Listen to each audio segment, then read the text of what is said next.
की आता मी असं ऐकलं, की ज्याप्रमाणे मध्य प्रदेशमध्ये लाडली बहिणा ही एक योजना आहे, तसं हे सरकार लाडकी बहीण ही काहीतरी एक योजना आणते.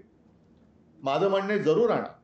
लाडकी बहीण योजना आणा, पण तुम्ही आता मुली आणि मुलांमध्ये भेदभाव करू नका. लाडका भाऊ म्हणून पण आणा.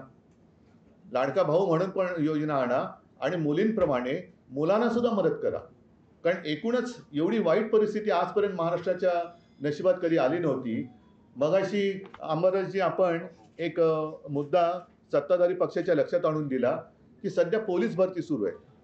पोलीस भरतीसाठी 17,500 जागा असताना जवळपास 17 लाखाच्याही वरती तरुणांनी अर्ज केलेले आहेत. अर्ज केले तर केलेत. मात्र त्यांना ज्या काही सोयी-सुविधा राहण्यासाठी, कारण गावागावातनं तरुण येत आहेत. माझ्या देशाचं, माझ्या राज्याचं, राज्यातल्या कायदा आणि सुव्यवस्थेचं पालन करण्यासाठी म्हणून, माता भगिनींचं रक्षण करण्यासाठी म्हणून जे तरुण पोलिसात भरती होऊ इच्छितात, त्यांना सोयी-सुविधा पण बऱ्याच ठिकाणी दिल्या गेलेल्या नाहीयेत.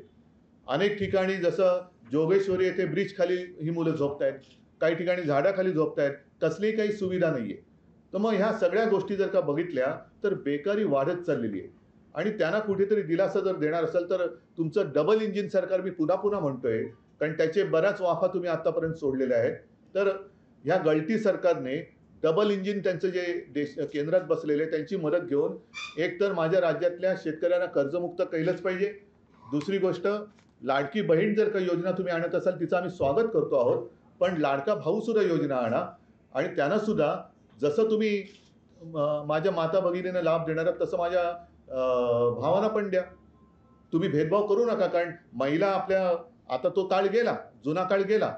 आता महिला सुद्धा कर्तृत्ववान झालेल्या आहेत, सक्षम झालेल्या आहेत आणि त्या सुद्धा जसे कर्ता पुरुष असतो, तशा अनेक घरात कर्ती महिला सुद्धा असते. तर महिला आणि पुरुषांमध्ये भेदभाव न करता या योजना दोघांसाठी तुम्ही आणा.